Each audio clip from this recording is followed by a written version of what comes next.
45. Mesdames et messieurs, tout le plaisir est pour moi de vous retrouver pour vous présenter votre émission de prédilection Synopsis et Magazine de la rédaction de Canal Congo Télévision. Synopsis reçoit ce jour dans son numéro Prince Mbouyika Tambwa, coordonnateur CAECO, qui veut dire collectif des associations engagées pour l'excellence au Congo, membre des CONFAP, une structure créée par l'honorable Serge Kayembe Mwandiavita, analyste indépendant, ultra-patriote et défenseur personnel du président de la République, Félix Antoine Tshisekedi Tshilombo. Bonsoir, messieurs Prince Mbouyika Tambwa. Bonsoir, monsieur le journaliste Eddy. Avec lui, nous allons analyser ou scruter à fond l'actualité politique brillante de l'ère en République démocratique du Congo. Monsieur Prince Mbouyika Tambwa, je reviens à vous. Comme vous le savez, l'actualité reste dominée par le propos du président rwandais Paul Kagame qui s'est dit en train de se battre pour récupérer une partie du territoire rwandais à l'est de la République démocratique du Congo. Vous, en tant qu'analyste politique, comment interprétez-vous ces problèmes? Vous savez, d'entrée de jeu, je dirais, Kagame, il a perdu un peu de la boussole, il n'a plus ses pieds sur terre. C'est quelqu'un qui est déjà emporté, donc il voit sa fin arriver. Avec tout ce qu'il fait comme gesticulation, il saute à gauche, à droite, c'est parce qu'il voit déjà, il est vraiment à la fin de son règne. Kagame, tout ce qu'il peut avancer là-bas, d'ailleurs, ça n'est pas une première. Nous avons connu ces déclarations depuis des années, et même il forme même les enfants à l'école primaire, à l'école maternelle, ils leur apprennent, voilà, la RDC vous doit une partie des terres. Ça, c'est connu de tous. C'est peut-être de l'autre côté qu'il y a un peu trop je dirais, de légèreté, et puis les gens ne savent pas prendre la chose à sa valeur. Parce que, une fois, le ministre de l'Enseignement, s'il pouvait enseigner déjà, ça devait être comme un programme chez nous, que le Rwanda n'a rien à réclamer ici, et nos frontières, c'est tel. On devait aussi inculquer dans nos enfants. Mais Kagame, avant de faire ces déclarations, il a inculqué ça dans sa population. Mais est-ce qu'il faut un rôle hautement pédagogique pour expliquer à nos enfants cela, alors que c'est déjà connu? La conférence de Berlin a déjà tranché. Mais c'est pour le moment, c'est un fait. Oui. Et ça a été tranché depuis les nations et tout ça. Moi, je crois que c'est Kagame qui perd les pédales et nous devons lui faire comprendre que ce qu'il dit, c'est peut-être une folie.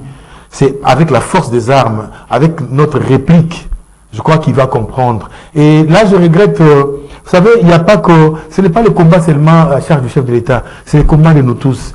Mais quand vous voyez, vous attendez seulement la réaction du chef. Mais vous alors, tel que vous êtes là, vous avez des responsabilités à votre charge. Qu'est-ce que vous en faites? Il n'y a que le ministre de l'information qui a essayé de parler un peu.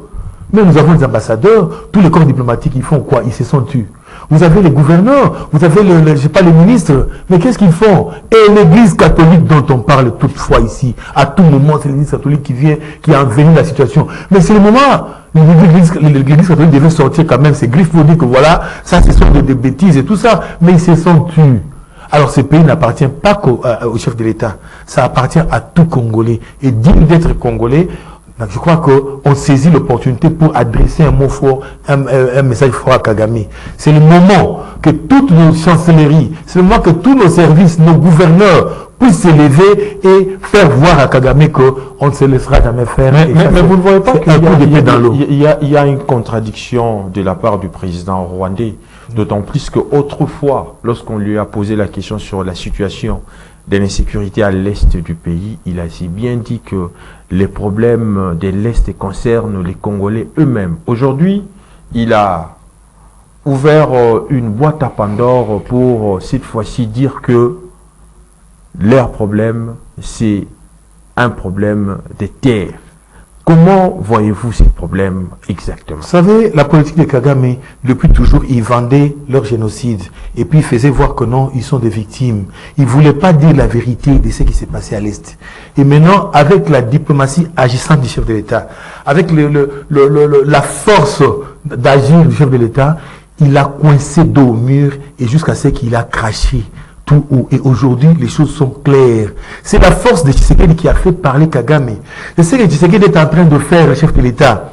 Il l'a cassé à l'étranger, dans tous les organismes internationaux. Il a parlé de ce qui est vrai. Il a fait voir aux gens, voilà, Kagame est en train de tuer le peuple congolais. Il est en train de perpétrer un génocide en RDC.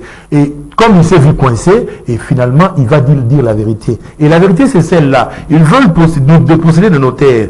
Mais je crois que ce qu'elle l'a dit, on ne négociera pas, même pas un seul kilomètre de notre territoire. Donc, sûr et certain, et je crois que ça confirme même que Kagame est en train de chanceler. Il n'a plus les pieds sur terre et il voit sa fin venir. C'est comme ça qu'il dit tout ce qu'il dit là. Mais vous ne voyez pas qu'il y a un certain nombre d'éléments qui paraissent y déterminer nos malheurs aujourd'hui? Parce que d'une part, il y a l'attrait de nos richesses du sol et du sous-sol, et d'autre part également, il y a la position stratégique du Congo au cœur de l'Afrique. Vous ne voyez pas que ces deux problèmes expliquent également de multiples problèmes dans nos affaires depuis 1960 jusqu'à ce jour? Justement, c'est parce que les gens, il n'y a que de prédateurs. Les gens aiment les Congos sans Congolais. On veut du Congo sans Congolais, c'est ça. Tout ce qu'il y a comme manigance depuis des années, des indépendances et tout ça, ce sont juste les multinationales, ce sont les organismes internationaux qui veulent mettre la main dans les richesses du Congo, prendre, piller comme ils veulent, sans alors passer par les Congolais. C'est comme ça qu'il y a toutes ces guerres et tout ça. Ça explique tout. Mais je crois que cette fois-ci, les Congolais est vraiment debout et on va mettre fin à ce système. Le problème, c'est simple. Et pour y aller, il n'y a pas question de négociation parce que tout le monde est contre les Congos. C'est un complot vraiment international contre les Congos. Alors, il faut y aller avec les armes et je crois qu'on va régler la question et nous serons respectés. Mais quand vous parlez des complots ourdis de toutes pièces contre la République démocratique du Congo, mais d'autre part aussi, on doit déplorer un certain nombre de faiblesses au niveau interne. D'autant plus qu'au moment où nous sommes attaqués, au moment où il y a l'insécurité à l'est du pays, la classe politique congolaise se divise avec des paroles, des haines, donc tableau sombre et tragique de la situation du pays. Vous ne voyez pas que quelque part, c'est une faiblesse, et quant à cette faiblesse, ça constitue également un moyen facile ou naturel de maintenir les colonialismes anciens et de faciliter l'avènement du nouveau. Vous savez, ces divisions-là, c'est entretenu depuis des belles lurettes. C'est toujours ce monde international qui a entretenu ces discordes-là entre les Congolais et puis, pas seulement le Congolais. On est tellement infiltrés au point qu'ils avaient fait ça. Ils ont été vraiment à la base pour faire cette infiltration-là. Et nous sommes tellement infiltrés au point où on crée des divergences pour dire voilà, les Congolais sont incapables de s'entendre, ils sont incapables de se mettre d'accord sur tel peuple pour gouverner leur pays. Ça, c'est la politique internationale, c'est connu de tous. Maintenant, là, avec l'exercice de Tshisekedi, nous sommes levés pour mettre hors de tas de nuire tout ce qu'il y a comme infiltration, et vous verrez les Congolais qui vont s'unir. Nous sommes capables de nous unir, de parler le même langage et de redresser notre pays, de les libérer même de ces jungles coloniales. Ça, c'est sûr et certain. Nous sommes... mais face aux déclarations de Paul Kagame, il y a une certaine opinion qui estime que les chefs d'État, il s'est tué et il n'a pas répliqué. Ces gens-là sont, je dirais, ils n'ont plus de stratégie. C'est peut-être ils se font appeler opposants pendant que c'est une opposition bidon. Ils n'ont plus de discours à tenir. Et si une fois qu'ils font de petites manigances là, c'est sans contenu. Il n'y a rien de concret dans ce qu'ils font. Ils ne sont même pas unanimes entre eux. Ils ne sont même pas ensemble. Mais ils font semblant d'être ensemble pour dire voilà, nous sommes l'opposition à Tshisekedi. Au fond, c'est quoi? Derrière ces gens-là, ce ne sont que des marionnettes. Derrière eux, il y a les multinationales qui sont en train de pousser, de donner de l'argent, va là-bas, faire de bruit. C'est juste pour émietter le pays. Et nous avons compris ces complots-là. On ne se laissera jamais plus faire. Donc Tshisekedi est aux commandes et les choses vont aller pour de bon. Et pour mettre fin aussi, contribuer à la situation de l'insécurité à l'est de la République démocratique du Congo, enfin d'éradiquer les groupes armés aussi... que cette situation puisse se terminer, le Parlement congolais a voté hier le projet de loi instituant la réserve armée de la défense nationale en République démocratique du Congo. Et ce projet de loi plutôt provenant du gouvernement de la République démocratique du Congo a divisé les députés nationaux hier, parce qu'il y a d'autres députés qui estiment que c'est un projet de loi qui va nous aider à mettre fin, pour faire appel à ces réservistes qui vont combattre pour mettre fin à l'insécurité à l'Est. Mais il y a d'autres qui estiment qu'on est en train de créer des milices au sein de FARDC. Vous, en tant qu'analyste politique, comment interprétez-vous ces projets de loi tels que votés par le Parlement congolais? Vous savez, dans toutes les nations, toutes les armées du monde, il y a des réservistes. Ce n'est pas vraiment, on n'est pas en train d'inventer les roues ici au Congo. Dire que non, on n'est pas, parce qu'on veut on veut former les réservistes, ça veut dire il y a des milices qui se préparent.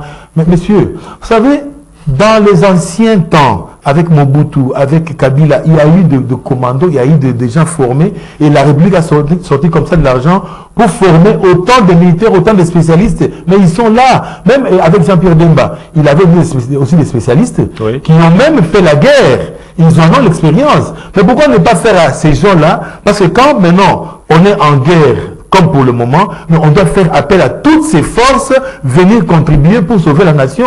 Mais où est le problème? Vous savez, les gens qui tiennent ces discours, c'est pratiquement les gens qui ont la tête à Kinshasa et puis le ventre de l'autre côté des Occidentaux. C'est ce qui fait qu'ils tiennent ces discours. Mais un vrai Congolais, d'ailleurs, c'est une fierté d'ailleurs. C'est vraiment une fierté d'avoir les réservistes. Une fois qu'il y a un problème, on peut faire appel à ces réservistes pour affluer le rang de l'armée et puis combattre pour la nation. Pourquoi ils ne veulent pas que le Congo soit digne de se défendre? Pourquoi on ne veut pas que le Congo ait sa force pour se défendre? On veut toujours l'empêcher. Quand on essaie de faire... Et pourtant, quand vous allez en France, il y a des réservistes. Quand vous allez en Russie, partout, il y a des réservistes. Pourquoi pas chez nous? Donc c'est vraiment bienvenu cette loi. Mais c'est le prince Moïka Tamboua, selon cette loi, la réserve armée de la défense est composée d'abord des militaires des carrières retraités plutôt, des différents services de sécurité. Il y a également les démobilisés du service militaire obligatoire, les démobilisés du service militaire contractuel, les volontaires civils engagés dans la défense du pays et de son intégrité territoriale face à une menace ou à une agression extérieure conformément aux articles 63, 64 de la Constitution de la République démocratique du Congo. Les tous vont former un corps de la réserve et bénéficient d'une formation et d'un entraînement plutôt spécifique. Mais lorsque d'autres députés disent que en dehors de l'armée, les parlements, à travers le vote de ces projets de loi, ils vont créer une milice à côté. Vous ne voyez pas que cela contredit en même temps l'idée et l'esprit du texte tel que présenté hier à l'Assemblée nationale par le ministre de la Recherche scientifique Gilbert Kabanda, qui en principe, ces projets de loi devaient être présentés par Jean-Pierre Bemba, ministre de la Défense nationale empêché. Vous savez, au Parlement, quand vous dites d'autres députés, ils disent tout ça. Vous savez, le Parlement, c'est une sorte, excusez-moi le terme, ça va être peut-être fort, c'est une sorte de racaille. On trouve n'importe quel genre de poisson, n'importe quelle espèce. Ça, je vous dis. Et d'ailleurs, Pépé Mbosso, il y a eu un mot. Quand il dit que Union Société a traité, c'est parce qu'il y en a qui viennent là-bas, ils transforment l'hémicycle en salle de théâtre. Oui. Vous voyez, quand on traite des choses sérieuses pour sauver la nation, non, eux, ils viennent là-bas pour faire du théâtre. Mais les réservistes, mais attendez, tous ces gens-là qui ont de l'expérience, tous ces gens-là qui ont été formés par l'argent de la République, pour sauver la République, les élites en fait. L'élite même, l'élite combattante de la République, même si une fois, ils sont, je sais pas, comment on dit, retraités. Mais ils ont de l'expérience, ils ont de la matière pour donner aux autres. Mais pourquoi ne pas faire un corps et puis protéger? Ils disent qu'ils ont peur de milices. Mais il y a combien de milices dans ces pays? Et ils ont déjà fait une loi contre ces milices-là. Ils sont là juste pour bouffer l'argent de l'État, mais ils ne font rien. Il y a des milices ici. Et ces milices ne sont pas créées à cause de cette loi. La loi est venue après. Et la loi, c'est pour renforcer les FARDC. Donc, vous savez, il est temps d'oublier un peu ces genres de théâtre. Nous voulons maintenant sauver la République et nous sommes debout pour ce faire. Est-ce que ces députés comprennent vraiment ce qui signifie les corps des réservistes au sein de l'armée. Justement, c'est la question que moi je me pose aussi, si ils arrivent à comprendre ce que ça veut dire. Ou alors, parce qu'ils ont tellement de velléités dans leur tête. Ils ont tellement de choses, ils ont comploté tellement contre les étrangers qui en veulent les prédateurs et tout ça. Alors ils s'enrichissent, ils veulent que la situation demeure telle qu'elle est. Or, nous disons, fini cette histoire. Hier, c'était autre chose. Aujourd'hui, c'est Jean-Pierre Bemba commande, c'est Félix Antoine Tshisekedi et nous allons libérer le pays. Et aujourd'hui que le Parlement ou l'Assemblée nationale, parce que la loi a été votée hier, oui, et cela va être examiné en seconde lecture au niveau du Sénat, mais déjà, ces votes au niveau de l'Assemblée nationale vous inspirent quoi en fait pour la paix à l'Est? En tout cas, avec ces gestes, je comprends maintenant que le Parlement est en train de reprendre sa mission. Elle est en train de faire le travail pour lequel il est installé. Parce que depuis belle lurette, le Parlement, c'était comme, pour Pépé Mbosso l'a toujours dit, une salle de théâtre. Là où il y avait n'importe quoi. Mais aujourd'hui, je vois qu'ils se sont ressaisis. Et aujourd'hui, c'est le souci de libérer la nation qui les anime. Et je crois qu'en tout cas, ils méritent même un coup de chapeau. Donc, avec l'allure là, s'ils tiennent, et c'est ça même la vision du chef de l'État. C'était pas autre chose qu'ils faisaient. Maintenant, ils se sont ressaisis. C'est ça la vision du chef de l'État. Et je crois qu'avec ça, ils vont aider le chef de l'État à aller plus loin pour libérer ces pays. Mais c'est presque Mouikatambois, on ne doit pas s'éterniser là-dessus parce on assiste aujourd'hui à une floraison des sujets d'actualité brillante de l'ère en République démocratique du Congo. Parlons cette fois-ci de la loi Tchani, qui est parmi les lois qui vont être examinées au cours de cette session au niveau de l'Assemblée nationale et du Sénat. Mais un constat amer se dégage du fait que cette loi crée beaucoup d'agitation au sein de l'opinion. Vous, en tant que politique, comment vous expliquez cette façon de procéder au sein de l'opinion? Vous savez, moi seulement pas en tant que politique, mais en tant que Congolais. Je dis le Congo aux Congolais. C'est tout ce qui explique cette loi. Le Congo aux Congolais.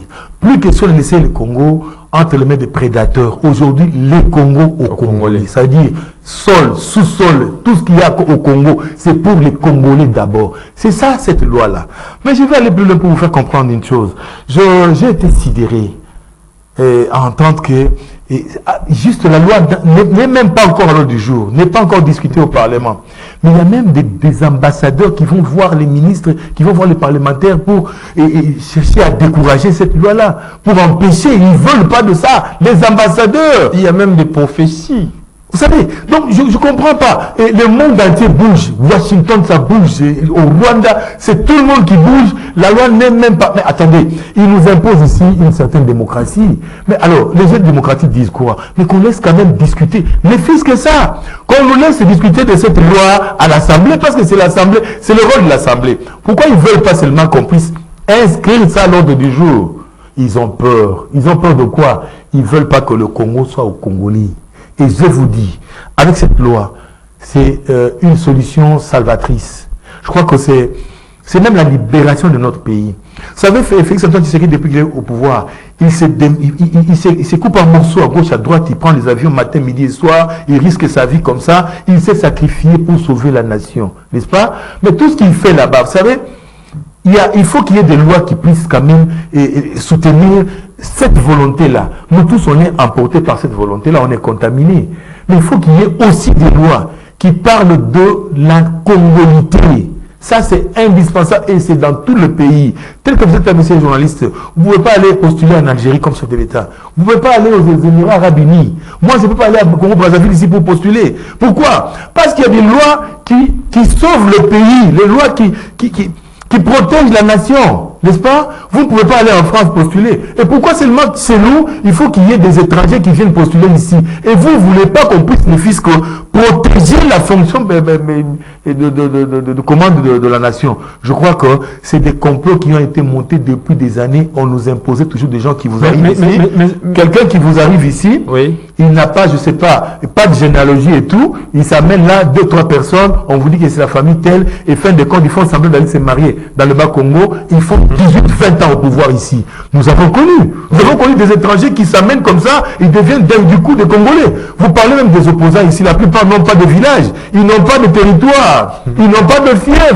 Vous n'avez jamais été dans leur famille, voilà, Namatanga, soi-disant Moïse Katumbi, Martin Fayulu, on n'a jamais été dans leur matanga, on dit voilà, cette proposition maman ça dérange. Yo place maman qui a fallu dans Zalaka. Oui, il a fallu une classe, une première place à Zalaka. Est-ce que ce monde attaque au collègue de Nayaka, ton homme tenait balle, au son mona. Mais des gens qui nous tombent comme ça, pouf, comme un cheveu dans la soupe, et on va déclarer que nous pas comme un président Mbokao. Nous, on doit protéger ces pays. Mais nous n'avons que ces pays, c'est notre raison vraiment de vie. Alors, on la protège. Maintenant là, ça passe ou ça casse. C'est cette loi-là qui sauve le pays. Je vous rappelle que nous avions réussi pour vous, M. Prince Bouika-Tamboua. Il est coordonnateur de CAECO, collectif des associations engagées pour l'excellence au Congo. Il est également membre des CONFAP, cette structure de l'honorable député honoraire Serge Kayembe. Et puis, il est en même temps analyste ultra patriote et défenseur personnel du président de la République, Félix-Antoine Tshisekedi Tshilombo. Monsieur Prince Bouika-Tamboua, faudra-t-il admettre aujourd'hui que cette agitation se justifie par le fait qu'il y a un candidat aux élections présidentielles qui se voit être éliminé par son critère de nationalité et agiter toute la terre pour son équation personnelle? Vous savez, la loi Tiani, moi je crois que c'était déjà réglé dans la Constitution. Oui. Vous verrez, on dirait même que la nationalité congolaise est exclusive. Oui, oui. Ça veut dire quoi? Elle ne peut être détenue concurremment avec une autre nationalité. Ça veut dire, au Congo, s'il faut être congolais, on ne peut pas avoir une double nationalité, une autre nationalité. C'est que déjà. Et tous ces gens que tu me parles là, tous ces gens là, tu dis, on veut les écarter. Ils ont combien de nationalités? C'est déjà la Constitution qui règle la question. Il n'est même pas question d'aller avec la loi. La loi Fanny, mettons ça de côté. Mais prenons la Constitution qui dit que on ne peut avoir qu'une seule nationalité si on est congolais. Alors il y en a, ils en ont combien? Autant. Donc vraiment, ils sont déjà déclassés par la Constitution. Mais les critères d'être de père et de mère d'origine congolaise pour candidater à la magistrature suprême nous vient des options levées autrefois par le comité central du MPR et également coulé dans la loi numéro 81-00 du 29 juin 1981 qui a été incorporée dans les codes de la famille et tel que modifiée à ce jour sous l'influence de l'occupation et de la dite communauté internationale qui sait pourtant bien que à la naissance, les deux premières qualités d'un individu sont le droit à la vie, il faut naître viable, et les droits à la nationalité. Mais aujourd'hui, pourquoi il y a cette contradiction? Pourquoi les voix s'élèvent pour fustiger l'adoption ou l'analyse de cette loi au niveau de l'Assemblée nationale? C'est tout simplement parce que ils sont en train d'outrepasser tout ce qu'il y a comme loi. Ils imposent la loi du plus fort juste pour continuer à piller ces pays. C'est juste pour continuer à nous maintenir dans cette pauvreté. C'est pour continuer à faire que le Congolais soit aux autres et non pas aux Congolais. C'est juste ça. Mais la loi Tiani, vous savez, au lieu de discuter trop, moi je crois que j'ai mis plus de une année et demie, 2 ans à parler de cette loi pour la vulgariser. Je suis passé par chez vous plusieurs fois. Moi je crois que bravo à Timi Pouloulou, l'honorable, bravo à Noël Tiani. Et cette loi-là, elle est déjà dans la tête des Congolais. Même si le Parlement était en train de traîner les pieds. Et si demain, on nous disait que non, les élections, c'est demain. Mais c'est dans la tête de chaque Congolais.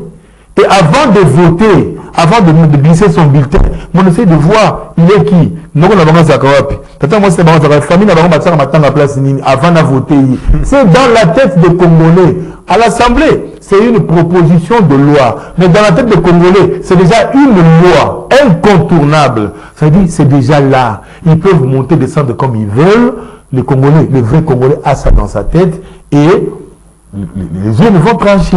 Mais la question que l'on doit se poser de toutes nos lèvres aujourd'hui est celle de savoir quel agenda est donc caché derrière cette détermination à ne servir le pays qu'en étant président de la République, au point même de menacer de mettre le pays à fait et à 100 parce que on voulait adopter une loi d'une telle envergure. Tout ça, c'est les multinationales, c'est le monde international. Ils veulent garder le Congo à l'état de faiblesse pour continuer à piller les richesses. Ils veulent du Congo sans Congolais.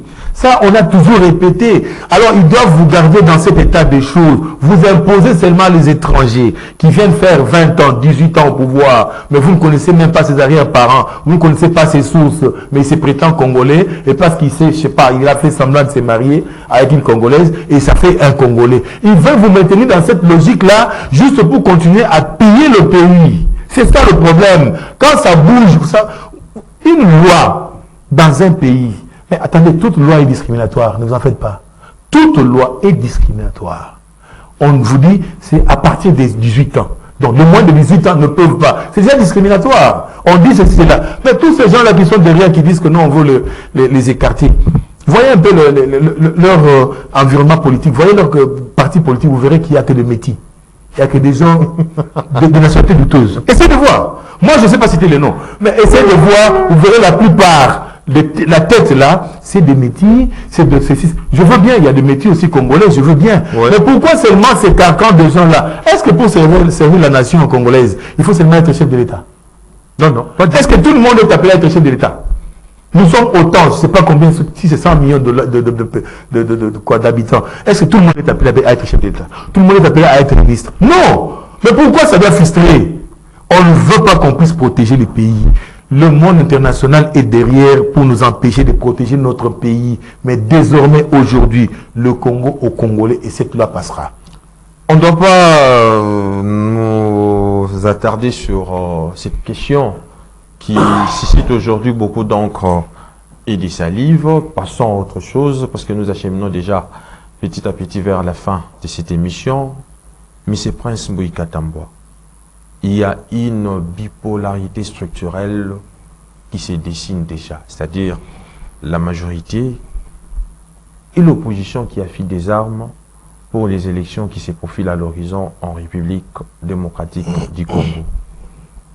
En ce qui concerne ces élections, il y a eu un groupe des opposants, à l'occurrence Martin Fayulu, Dr Denis Mukwege, Moïse Katumbi Tchapwe et Matata Ponyo qui se sont réunis pour chercher ou donner leur avis par rapport à la situation politique actuelle en République démocratique du Congo, où ils ont demandé la recomposition de la Cour constitutionnelle, mais aussi qu'il y ait des gens indépendants au sein de la CENI, parce que la CENI, telle que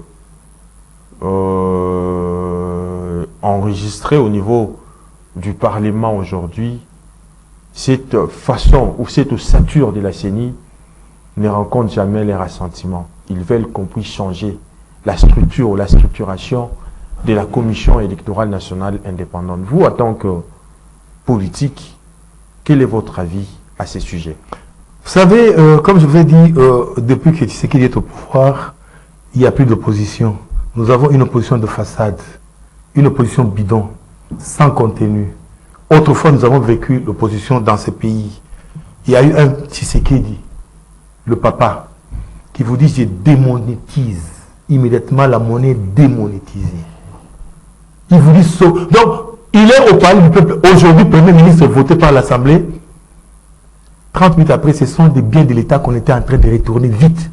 Sans qu'il puisse dire un mot. Hein. C'est ça l'opposition. Oui. Aujourd'hui, vous avez quelle opposition?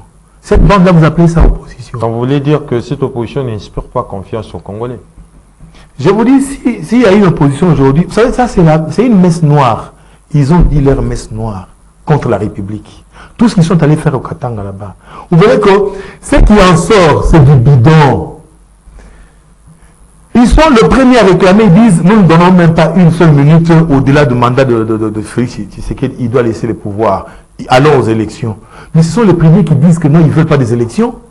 Voyez un peu le cahier de charge, vous verrez que non, ils disent tout alors pour annuler les élections. Reconfigurer la CENI. Il faut aller au Parlement, il faut prendre le temps. Et quelles sont les ramenez-moi un peu dans les revendications. Vous verrez que dans toutes les revendications, ce sont les gens qui ont manifesté qui ne veulent pas des élections. Toutes ces élections, seulement ils ne sont pas prêts pour les élections. Ils ne sont pas prêts, ils ne veulent pas des élections. Eux, ils poussaient Félix Tshisekedi à bout. C'est-à-dire qu'ils fassent les élections ou qu'ils n'en fassent pas, eux, ils ont un plan. Et le plan, c'est de balkaniser la nation. C'est tout. Ils pouvaient dire aujourd'hui que pas d'élection et faisons la transition comme ils veulent là-bas. Ils vont dire voilà, à dépasser le mandat comme ils disent, comment chevaucher les étapes, c'est quoi? Il a prolongé le mandat, quoi. Oui, prolonger le mandat. Maintenant que je suis démocrate, je ne veux pas aller en prolongation, je veux qu'on fasse les élections. Oui. Il les a bloqués.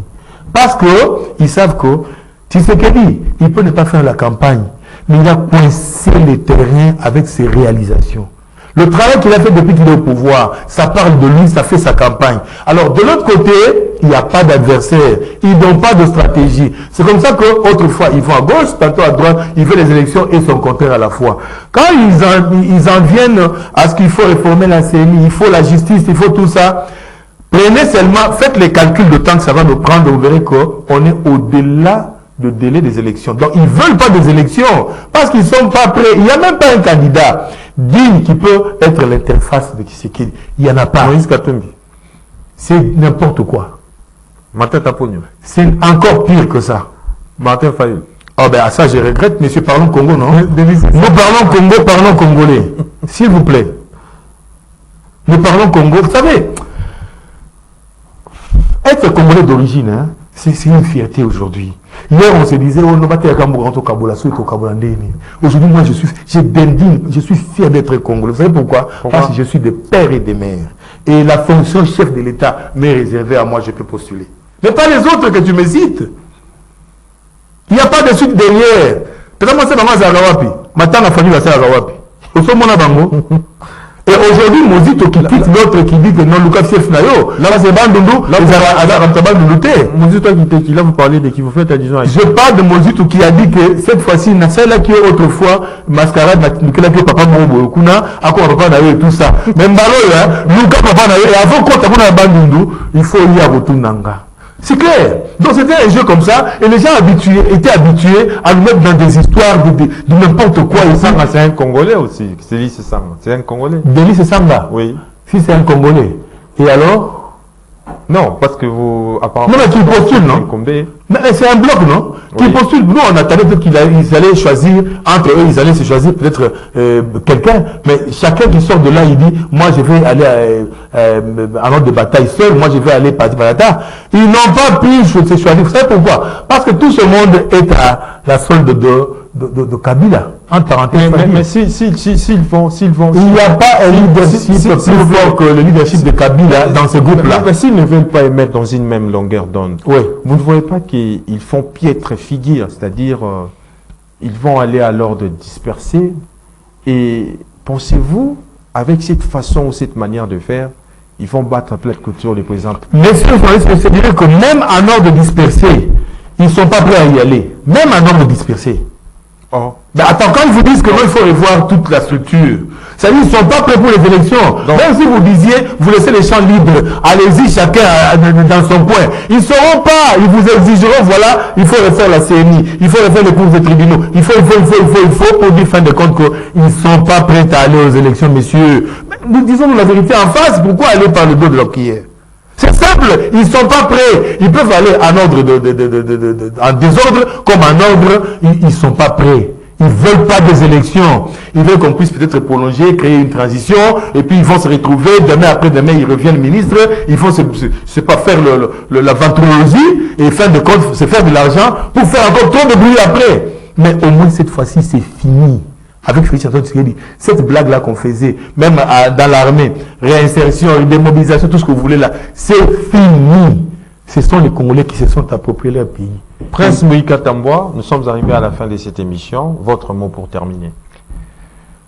Mon mot pour terminer, je dirais bravo, chef de l'État. Oh, Elombe, Yaya Ango, Le beau quand on a l'école. Igwe, Jean-Pierre Bemba. Ah, Jean-Pierre Bemba, tu y habite. Na ya amba na mbana ola Igwe zawapi. Yaka sangana ndeko na bosa musala. Nazara prophète, nazara le prophète. Et bani awa na plateau Igwe na belela. Lelo Igwe, ta munene ya mutwa, alongwe na c'était un présidentiable. A posé qu'on a dit pas gagner chef de l'État en Mboka, bah compliqué comme ma solo. Vous comprenez? Mais à Zonga na Mboka Mboka habité tout tika, peuple à Koufati. Les gens ils sont sur Monique, à l'au moins la dimension, on dit que ça a VPM pour sauver Mboka naïe. Yaya, Igwe, yaya ngolo. Toi na sima, bah kotika Mboka oyo. Kamere, courage. Monia, na soa zaka ningwana. Na web soa yaya, tia mutu na Congo kaka, tia mutu kaka. Osala nini? Otoyebi mutu na esalaka. Lelo ba ko benga kamere pour asala biso ni asala nini so 100 jours. Lelo ko se kamere wana aza inégalable na palais du peuple. Jamais tu vas président assemblée quoi kamere. Kamere a tiaki vie na en jeu pour aboya ko céder pour na mboka. Mona bi jeu le kami profond pour ba céder mboka. Kamere aboya bango ba jeta kaye. Pour na ba le belangote. Mais kamere c'est une tête dans ce pays. Kamere c'est quelqu'un qui a travaillé pour la nation. Donc on ne peut pas le négliger. Va pour la caméra, balancer dans les caméras sans jouer au bas. Mais ici c'est blanchi, ça y est. Donc ça est innocent. Tout le monde. Si vous avez à côté, on a pour la nippon difficile à s'attaquer à ça innocent. Vous avez à côté à sauver par les maths. Vous avez à côté à sauver par autant. Quand même la présidence de la République, quand même les cas par fin qui toko, bah tu vas salir les matas.